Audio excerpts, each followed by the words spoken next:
Hello again, everyone. This is Joe Henches with Beyond the Chart, and this is technical analysis of the stock market today. Today is Tuesday, March 24th.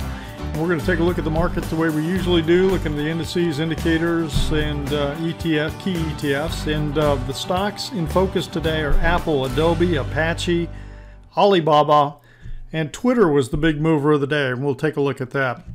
But first, I've got a special announcement about a free training video that I've got available for you. If you haven't checked it out, check it out. All you need to do is go over to the training page on my website, and that'll give you access right there. So I wanted to make sure everybody was aware of that.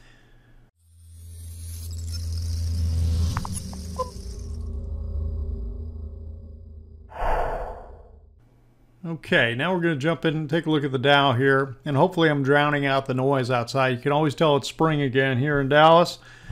Lawn mowers are going, blowers are going, and weed eaters are going, and it is that time of year. Okay, the Dow was down almost 105 points today. It was never up hardly at all. I mean, it was very little, and then, you know, ended up pretty close to on the low. Yeah, well, 1 point off the low, or less than a point off the low. Now, it's hard to tell. Again, I've still got this little scenario going on of a wedge, and this could very well be what's happening. So depending on what kind of price action we get on this thing, you know, if it breaks down below this trend line and breaks on out of there, we could be in for some interesting selling. And we've had, you know, I mean, I'm just in the back of my mind, what am I thinking about? I'm thinking about, well, we've had tops in March, we've had tops in April, and you know, one that immediately jumps back to mind is, you know, April 2010, where the market topped out in 2010 prior to the flash crash that occurred in early May. So I'm not saying that's what's going to happen. I'm just saying there have been times where the market has topped out at this time. And of course, what's that old saying?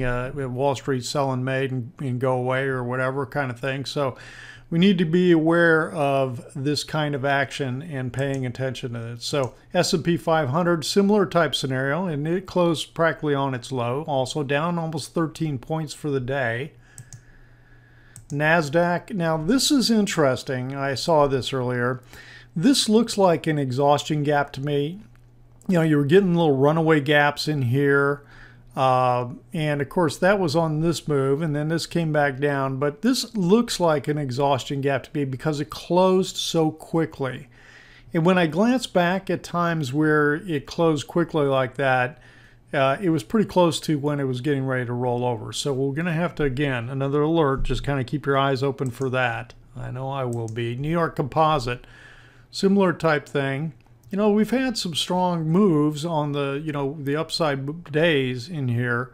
But again, here we are pulling back down, and we can't seem to stay above the prior move. Now, we did here, but we didn't here. So we'll see what happens with that. Russell 2000, a couple little doji bars in here hanging right at the top of the Keltner channel, right above this gap. So again, we're at that extreme where it doesn't reside very long. You know, is here, pulls in, makes one more run for it, and it starts to top out for a while. So we'll just have to continue to watch that too. So let's take a look at our indicators. Short-term trading index, right in the middle. Again, the 10-day is just bouncing around, but right in the middle. The VIX looks like it make a little bit of a reversal today, although it's not a huge reversal bar.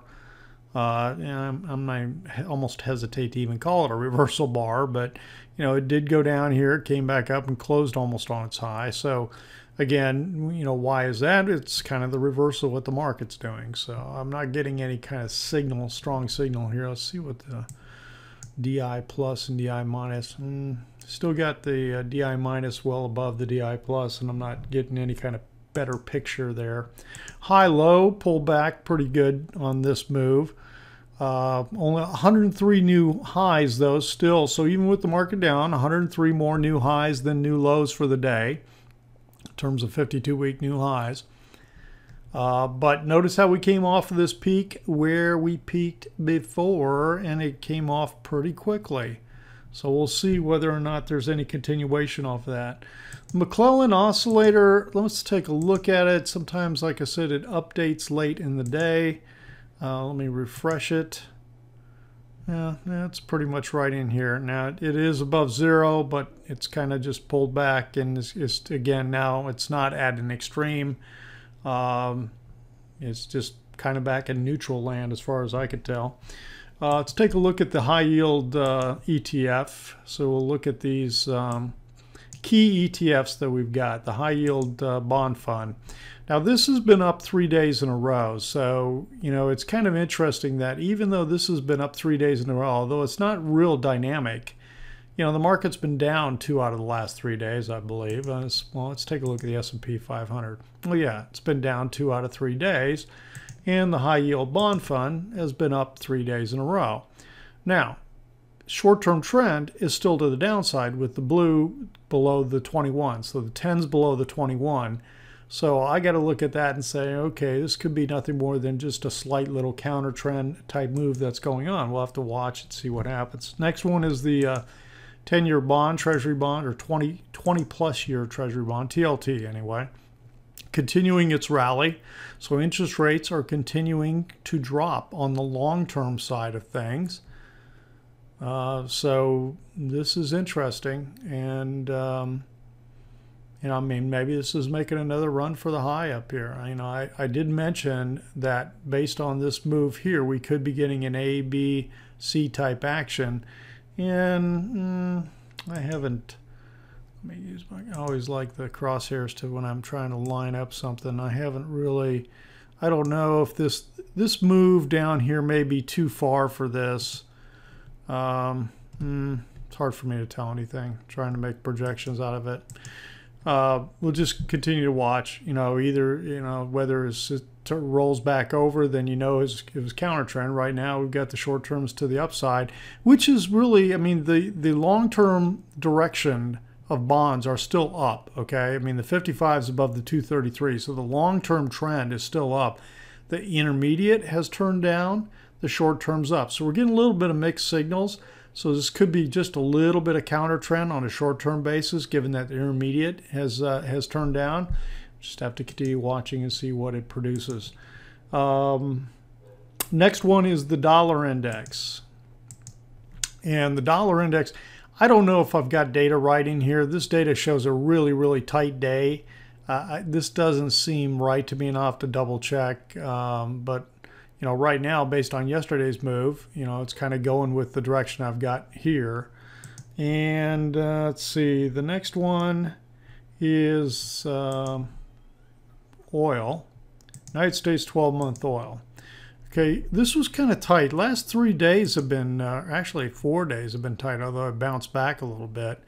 So USL is just bounced back up here to the 10-day, not getting any kind of stronger picture, except for the fact that it could be trying to put in a double bottom. It could be trying to bottom in here where they had a previous bottom before.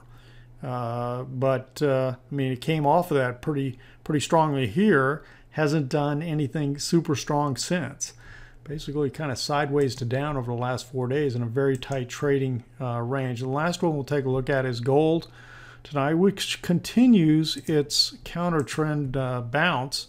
But it's interesting that where did it bounce up here to? It's almost to the low here of this gap. See this gap that occurred right here? So the high of the gap, the low of this day here is 114.84, and the high today 114.65. So basically, practically for all intents and purposes, closed the gap. And that may be all she wrote. We'll have to see. Notice how these last 3 bars, kind of getting smaller. This one's smaller and this one's smaller and this one. So it's kind of like momentum is losing momentum, and then you fill this gap, and then we'll see was it turn around and roll over or not. It's hard to tell from the indicators. Okay, that's it on the key ETFs tonight. And now we can jump in and take a look at the stocks. We're going to look at Apple first. Now, we've got a trade ID on Apple, which I entered yesterday here. Actually entered here yesterday based on this close, and it opened up and didn't do a whole lot of anything. Tight trading, and that tight trading kind of resumed today. But I'm a little bit cautious about this, so I have tightened my stops, and the details are on the Trade Ideas webpage for this scenario. So I've tightened the stops on this trade idea. There's always the possibility. I've got this that the fifth wave ended up here, okay, at the top of this channel, which was a beautiful channel that this was in. Now there's always a possibility that this fourth wave ended here, and that this was 1, 2, strong 3, 4, and that we still don't have the fifth wave complete yet. So that is a possibility. Now, the only thing about that is if we were to start the fifth wave, let's say this is part of the fifth wave, this wave here, this fourth wave, isn't a real clear zigzag to me. So that's one concern I have when I look at this picture. So I'm staying with this wave count that I've got right now. The fact that we've got the 10 below the 21, kind of a breaking down scenario. We'll see. We'll just see whether or not it rolls over or continue, or if it strengthens and starts to push higher again. So that's it on Apple. Adobe is kind of interesting. Adobe has been, this whole structure in here has been kind of funky one to look at.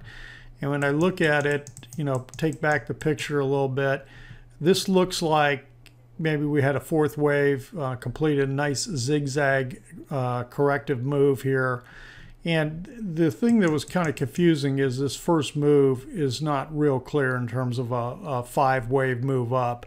I can make the case, as you look at this, that we had 1 and a short pullback 2, and that we had some kind of like a flat here and a final 5 here. So like 3 and a 4 and a 5. It's not picture perfect, but right now this is just, you kind of lay out a scenario and say, okay, this is what it looks like. 1, 2, definitely got a corrective action back in here. Definitely looks like 5 waves up in here. And now we're getting this kind of a zigzag corrective action down here. It'll be interesting to see whether this low holds or not. And this doesn't have, you're not worried about this overlapping this, because we're talking about a wave structure within intermediate 3. So this is 1, this is working a 2, and we'll have to see whether this turns and starts to go higher again, or just, what kind of wave count does it lay out. But Adobe short term has kind of rolled over, and the way I'm looking at it, I think it's going to, maybe get some legs underneath it. We'll have to watch and see. The next one is Apache, and Apache's not doing a whole lot of anything. I think it's just kind of going sideways. Had this big day. I assume that wasn't an error. I'm not sure what the news was on that day that drove that kind of price action.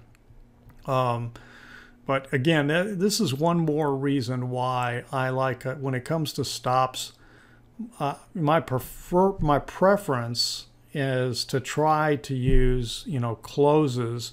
I know if you use a 2 ATR close, a stop, that you're talking about a particular point. But, I mean, you could always, another modification of that is you always say a close below or above a 2 ATR distance, too. I mean, that's another option to use. But anyway, this kind of whipsaw, that's just the perfect kind of thing to run people's stops and all that kind of stuff. But here, in terms of, what Apache's got going on, 55 is below the 233, so the long-term trend is clearly down. It broke down here again. Intermediate is now down. The 21's below the 55. The 10's below the 21. So all the moving averages are aligned to the downside. So it's hard to sit back. You can almost make the case, well, maybe it's getting its legs. Maybe it's going to try to turn. Well, it's not showing you that it's turning yet. So I wouldn't be diving in and wanting to do that. Unless you're, the kind of risk taker that sits back and says, well, I'll take a position, I'll put a stop below down here. Well, guess what? Everybody else knows that this could be a stop point too. So you just got to kind of be careful with that, especially when you got points, pivot points that are clearly obvious to everybody else. Okay, Alibaba. And let's see, Alibaba, here we go. Now, this is one also that's chopping sideways, and it looked like maybe it was starting to get some movement to the high side, trying to trade above the 10 here, and then it comes right on back down. So when I started to look at this more, it almost looks like it's doing this sideways type chop between this low and this high here, and this is where the selling came back in again. So that's where I drew these parallel lines just to kind of give us some perspective. Now the corrective trend line I've got drawn is here. So should this start to burst out of this and break this, then something else could be on the way. But right now it just hasn't been able to get that. And the last one we'll take a look at is Twitter. There it is. Okay, Twitter is kind of interesting because let's take a look at all the trading on Twitter. So here's the low since it's gone public. So you have to say, well, let's say this is the 0 point. You can make the case that there are 5 waves up here, and let's call it intermediate wave 1. You can call it primary wave 1 or whatever, but I'm going to call it intermediate wave 1, and then we got a second pullback, and now we're working something. The thing that was throwing me off is this is kind of a funky first wave in here, but it almost looks like some kind of expanding diagonal as a first wave, which is a valid first wave that you can have. They're not very common, but that's the only thing that makes sense to me. Then a zigzag wave 2 pullback, strong wave 3 with a gap in it and a lot of price movement coming up here. If this is the case and this is developing something like this and that we are in a intermediate wave 3, the initial way I would look at it is this is like a base channel, okay? From the 0 point to wave 2, kind of, this is a minimum target that I would put on this, that this thing might move up to. And a lot of times what it'll do is it'll break on out of that base channel and head higher. So this is going to be interesting to watch. It looks like it's trying to, especially with the movement in the last 4 days, very, very strong price action coming in. Well, that's not, there we go. There we go. Put the rescale on it a little bit. Okay, so right now, and again, all the moving averages have now, the 10 has crossed above the 21. They're all aligned to the positive, to the high side. So right now it looks like that's the mode on Twitter, that he wants to go and go higher. Now I did see, gosh, I wish I could remember the guy's name. He put out a post, tweet, and he actually had a post on his website. And it's a guy, I read his book about commodity trading, and he's very much a traditional chartist type thing, but he does look at stocks also. But he looked at this from a weekly perspective. Okay, and what he did was, and I know I'm going to get this kind of messy, but just bear with me, was he looked at this and said, look guys, we might have a large symmetrical triangle going on here. Okay, well, you could actually, let me get rid of this. Okay, let me just extend this, let me grab this trend line. And what he said is you could have just a large symmetrical triangle here that, it breaks on out of this, that it projects all the way up to, and somehow he came up with the math of 100, which I assume that maybe he, I would have done, maybe create a parallel line, come back up to this point, to the beginning point and project it on out. And he would say, well, you could, then Twitter could go to 100 if this is a valid symmetrical triangle. So, I mean, that's just one other way of looking at it, very, very long term. And, I will right now just stick with the daily chart, and we'll try to see if this continues to track on a daily basis here. So, all right, that's it on Twitter. That's it for tonight. So again, if you're watching the video anywhere else besides my website, head on over there, check out my posts and that web page I referenced to you earlier. If you're not a subscriber, subscribe gives you access to the Trade Ideas webpage and the free PDF I've got for you, the 5 Essentials. So until next time, stay focused, follow your plan, and trade without fear. Have a great Wednesday, Thursday, everyone.